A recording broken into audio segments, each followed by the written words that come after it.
Hi, and welcome to Ginger English. I'm Sarah, and today we have a B2 level podcast for you. Okay, I need you to stop what you're doing for a second because what I'm about to tell you, I still think about it. Like, I think about it in the middle of the night sometimes when everything is quiet and I can't sleep. It's one of those stories that just stays with you. A woman disappears, not metaphorically, not emotionally. She literally vanishes. Off the face of the earth, no note, no warning, nothing. Her car is found on the side of a highway in Ohio. Engine still warm, door slightly open. Her phone is on the passenger seat. Her purse, with her ID, her credit cards, and $200 cash, is sitting at home on the kitchen counter, like she just stepped out for a minute and forgot to come back. And then, 10 years later, she walks back in through her own front door. 10 years, no explanation, no apology. Just, she's back. Standing on the porch of the house she disappeared from, looking at the husband who never stopped waiting for her. And you know what the first thing she says to him is? After a decade of silence, after years of tears and searches and unanswered questions, she looks him in the eye and says, "You shouldn't have waited. That's it." That's all she gives him. I'm Sarah, and today we are diving deep into the story of Melissa Carr, a woman from a small town in Ohio who became the center of one of the most baffling missing persons cases in the state's recent history. This is a story about love and obsession, about waiting and letting go, about how well we actually know the people who sleep next to us every single night. And I have to warn you, there are no clean answers here. If you're the kind of person who needs a neat resolution, a tidy explanation with a bow on top, this episode might be a little frustrating for you. Because the truth, or at least what we know of it, is messy and strange and honestly kind of heartbreaking. So get comfortable. Make yourself a cup of coffee because we are going to be here for a while. Let's go back to the beginning. It's March 14th, 2012. Melissa Carr is 34 years old. She lives in a town called Millbrook, Ohio, the kind of place where everybody knows everybody, where you can walk to the grocery store and run into 3 people you went to high school with. She's been married to Derek Carr for 9 years. They have a dog, a yellow lab named Biscuit. They have a small but nice house on Sycamore Lane. From the outside, and from most of the inside, their life looks perfectly, almost boringly, normal. And then, the morning of March 14th, Derek wakes up and Melissa isn't there. At first, Derek doesn't panic. That's the thing people always find hard to understand when they hear this story. He doesn't immediately think something is wrong, because Melissa sometimes left early for work, sometimes went for a walk before he woke up. She was that kind of person, a little unpredictable, a little restless. A morning person in a way Derek never was. So he makes his coffee. He feeds Biscuit. He checks his phone. No messages from her, but that's not unusual. He showers, gets dressed, and it's only around 9 in the morning when he texts her and gets no response that something small and cold starts to form in his chest. He calls her voicemail. He calls again, voicemail. By noon, he's called her 4 times, texted twice, and reached out to her coworker, Janet, who tells him, and this is where things start to feel different, that Melissa never showed up to work that morning. Didn't call, didn't send an email, just didn't show. Derek later told investigators that it was that phone call with Janet that changed everything. Because Melissa, whatever else you might say about her, was not the kind of person who just didn't show up. She was reliable, responsible, the kind of employee who came in when she was sick, who stayed late when there was a deadline. Her not calling, her not texting, Her just vanishing from her own schedule, that wasn't Melissa. That was something else.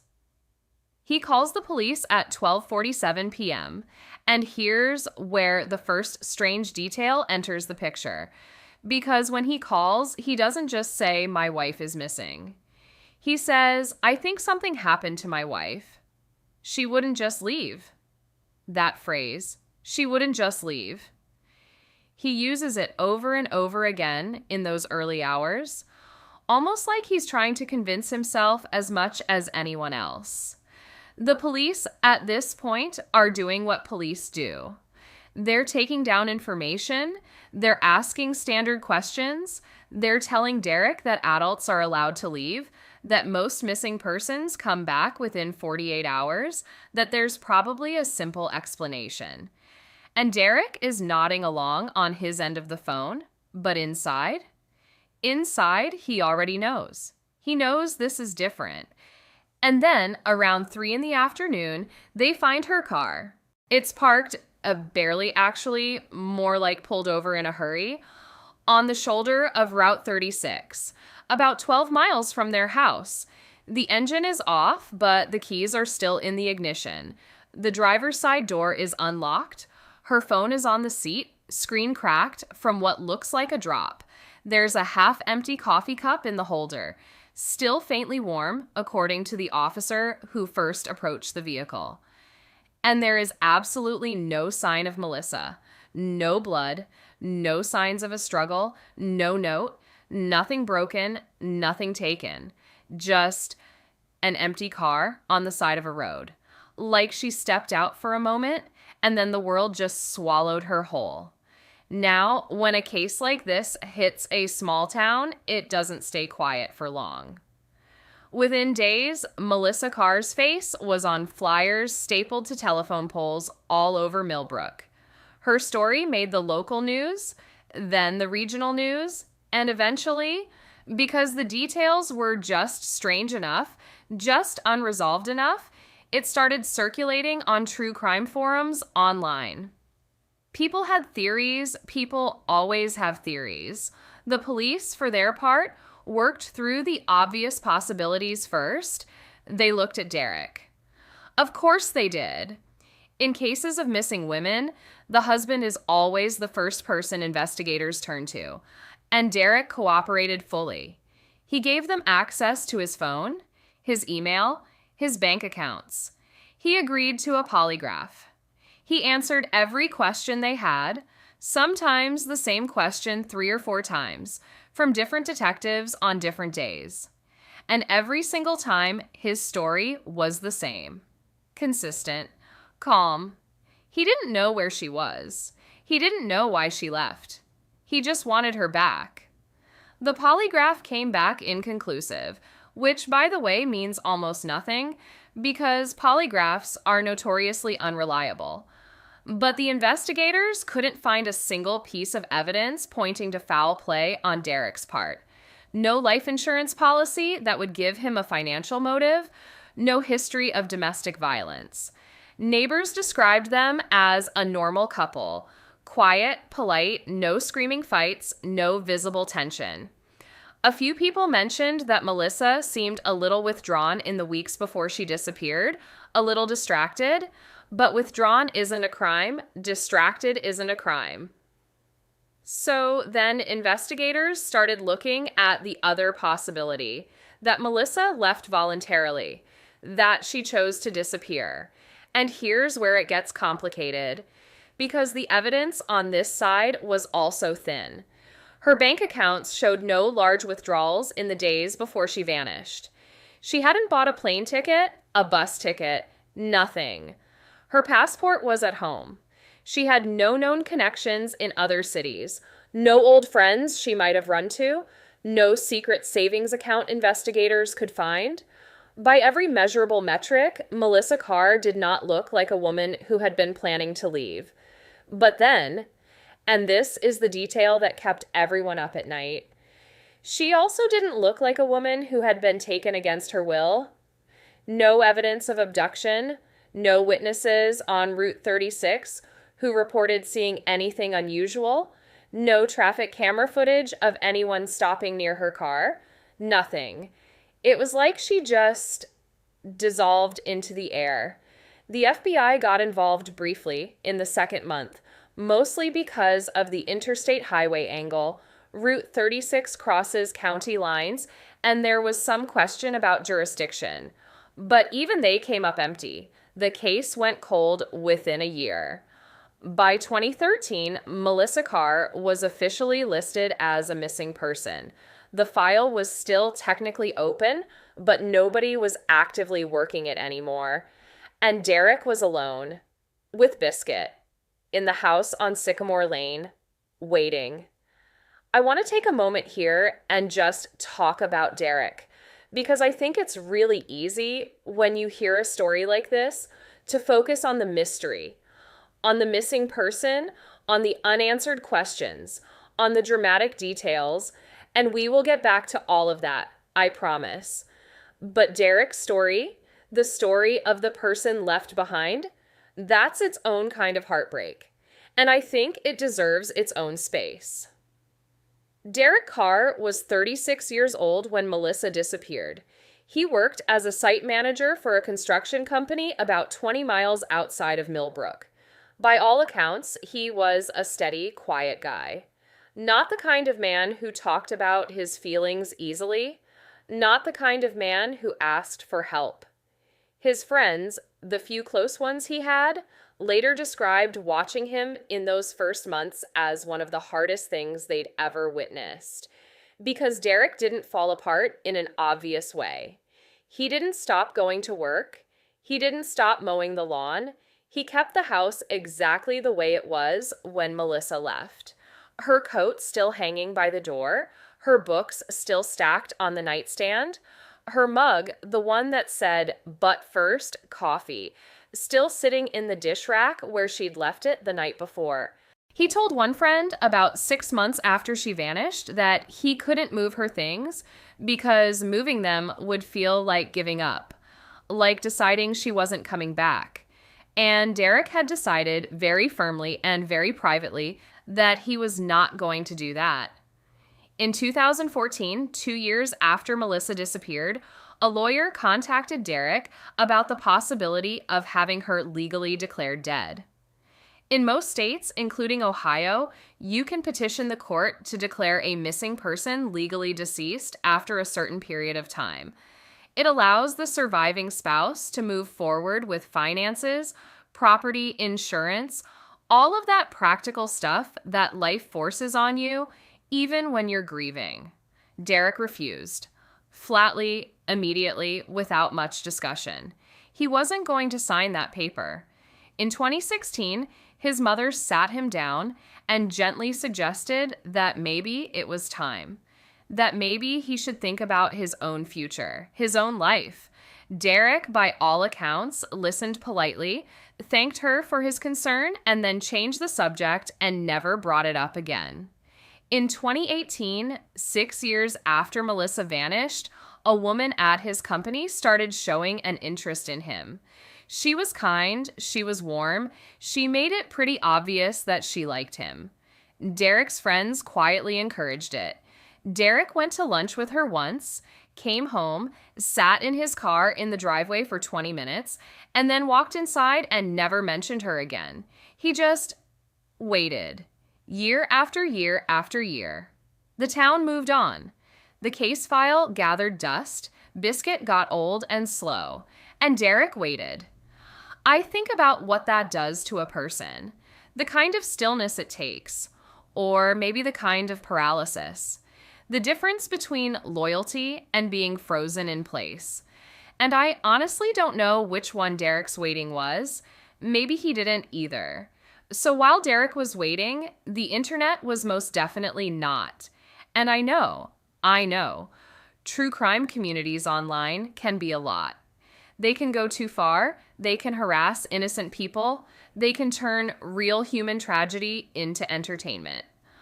But in the case of Melissa Carr, the online attention actually did produce a few leads that local police hadn't followed up on. So bear with me here. Around 2015 or 2016, a few years after the case went cold, a woman on a true crime forum posted something that got a lot of attention. She claimed that in the summer of 2012, just a few months after Melissa disappeared, she had waitressed at a diner in Lexington, Kentucky, about 2 hours south of Millbrook. And she said a woman matching Melissa's description had come in alone, ordered coffee and eggs, paid cash, and sat in a corner booth for almost 3 hours just reading a book. The waitress said the woman was quiet, calm, didn't seem distressed, didn't seem like she was hiding from anyone. But she remembered her because she left a $50 tip on an $8 bill. And when the waitress thanked her and said that was incredibly generous, the woman just smiled and said, and I'm paraphrasing here, "I won't be needing it where I'm going." Now, was this Melissa? Nobody knows. The description was vague enough to fit a lot of women. The timing could match, but also might not. Police looked into it at the time and couldn't confirm anything. But that quote, "I won't be needing it where I'm going," that detail went everywhere. Because it sounds like someone who has made a decision. Someone who is moving towards something deliberately, not running away from something in a panic. There were other sightings too, scattered across the years. A woman in Nashville in 2013. Someone who might have been Melissa working at a flower shop in Asheville, North Carolina in 2017. That one got investigated and turned out to be a completely different person. A grainy photo from a farmer's market in Vermont in 2019 that circulated on Reddit for weeks before the thread was locked. None of them confirmed. None of them led anywhere solid. But then in 2020, something new surfaced. A woman contacted the Millbrook Police Department, not a forum post, an actual phone call to the actual police, and said she had attended a weekend wellness retreat in upstate New York in 2019. And at that retreat, she had spent 2 days in conversation with a woman who eventually, after a lot of wine and a late-night walk by the lake, told her that she had once walked away from her entire life. A husband, a house, a dog. That she had done it because she had to, and that she didn't regret it, but that she thought about the husband sometimes. The caller said the woman never gave her a real name, but she described her clearly. Mid-40s, reddish-brown hair, quiet laugh, a small scar just above her left eyebrow. Melissa Carr had a small scar just above her left eyebrow from a childhood fall off a bicycle. It was in her missing persons file. That detail about the scar, that's the moment when a lot of people following this case shifted their thinking. Because up until that point, there were two camps. Camp 1 believed something terrible had happened to Melissa and that the truth was still out there, buried somewhere. Camp 2 believed she had chosen to disappear, that she had planned it carefully and executed it well. But the wellness retreat story, if true, added something new to the picture. It suggested that wherever Melissa was, whatever she was doing, she was okay. She was living. She was sitting by lakes and talking to strangers and thinking about her husband from a safe, comfortable distance. And that made people angry. Understandably so. Because here's the thing that the retreat story cracked open. The question of what Melissa's life had actually been like before she left. And this is where things get complicated in a way that doesn't fit neatly into a villain and victim story. Derek, to his enormous credit, never spoke badly about Melissa in public. Not once. In 10 years of interviews and statements and local news segments, did he ever say anything that could be read as bitter or accusatory. He was consistent, dignified, heartbroken. He just wanted to know she was safe. He just wanted her home. But people who knew Melissa, and I mean people who really knew her close friends, her sister Karen, who lives in Columbus, They started very carefully and very reluctantly to paint a slightly different picture of the marriage. Nothing dramatic, no abuse, no cruelty, nothing that would make headlines. But there was a word that came up more than once when people described Melissa in the years before she vanished. That word was trapped. Not trapped by Derek specifically. Everyone was careful about that, but trapped by the life, by the smallness of it, by the sense that at 34 years old, the walls of her world were the walls of Millbrook, Ohio, and they weren't getting any further away.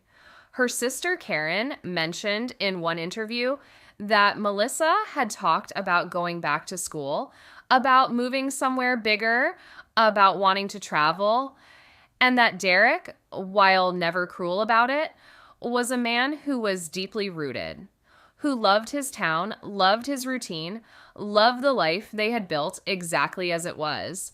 Melissa's friend Paula put it this way in a 2021 podcast interview.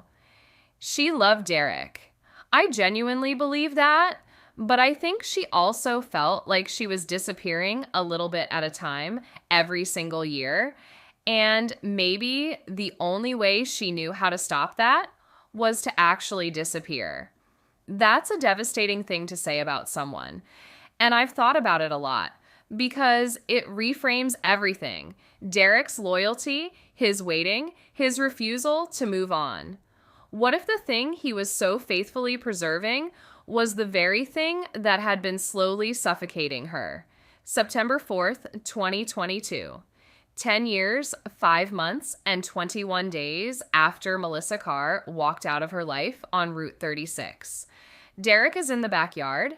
It's a Sunday evening, still warm, that particular kind of late summer light that makes everything look a little golden, a little too beautiful. He's grilling. Just burgers, just a quiet Sunday dinner for one, the kind of routine he'd built so carefully around the shape of her absence. Biscuit passed away in 2020, so it's just Derek now. Just Derek and the house and the coat still hanging by the door. And then he hears the front gate. He told the detective who interviewed him 2 days later that his first thought, genuinely his very first thought, was that it was his neighbor's kid cutting through the yard. That's how normal his brain was trying to keep things. That's how hard it was working to protect him from what was actually happening. He walked around the side of the house, and he saw her standing at the front door. 44 years old, a little thinner, her hair shorter than he remembered, darker, wearing jeans and a plain gray jacket like she'd just stepped off a bus, which it turned out she had. The Greyhound from Columbus, a 40-minute ride. She was standing very still, her hands at her sides, not knocking, not calling out, just standing there, looking at the door of the house she had left a decade ago. Derek said he stood at the corner of the house for what felt like a full minute, just looking at her. And then she turned like she felt him watching, and their eyes met. He said he didn't run to her. He didn't shout. He just walked toward her, slowly, and stopped about 5 feet away. And he asked the only question he had, the one he'd been carrying for 10 years. "Are you okay?" And she said yes. She said she was okay. And then he asked, "Are you home?" And she didn't answer that one right away. She looked at him for a long moment, and then she said, quietly, without breaking his gaze, "You shouldn't have waited, Derek." He said, "I know." She said, "I'm sorry." The police were called the next morning, not by Derek, but by a neighbor, who recognized Melissa getting into Derek's car. Investigators interviewed her twice. She confirmed her identity, confirmed she had left voluntarily, declined to give details about where she had been or why she had come back. She was not charged with anything. Disappearing is not a crime. She refused a psychological evaluation. She refused to speak to the media. What she did do, the one thing she agreed to, was sit down with her sister Karen. That conversation has never been made public. Karen has never spoken about it.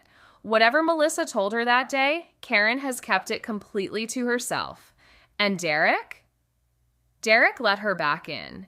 He moved her coat 2 inches to the left to make room for her jacket on the hook by the door. That was it. That was the only change. So, where does that leave us? I've been sitting with this story for a long time, and I think the reason it won't let me go, the reason I wanted to bring it to you today, is that it doesn't resolve the way we want it to. There's no confession, no revelation, no neat explanation that ties everything together. Melissa came back. She's alive. She's in Millbrook. And beyond that, we don't know. We may never know. But I keep coming back to a few things that I think are worth sitting with. The first is Derek.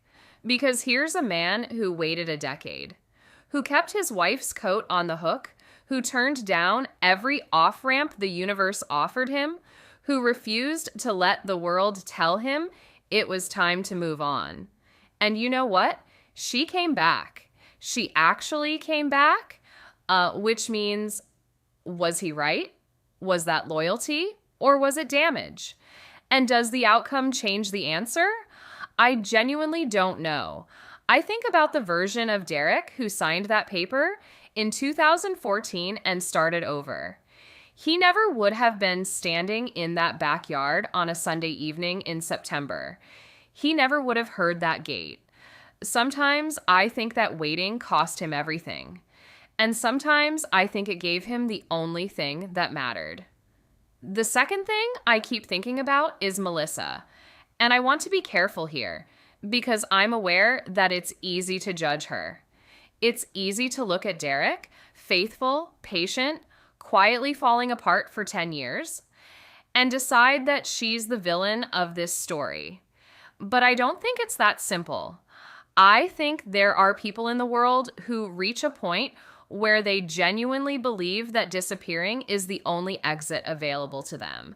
Not because they're selfish or cruel, but because they can't find the words, can't find the door, can't find any way through that doesn't destroy everything in the process.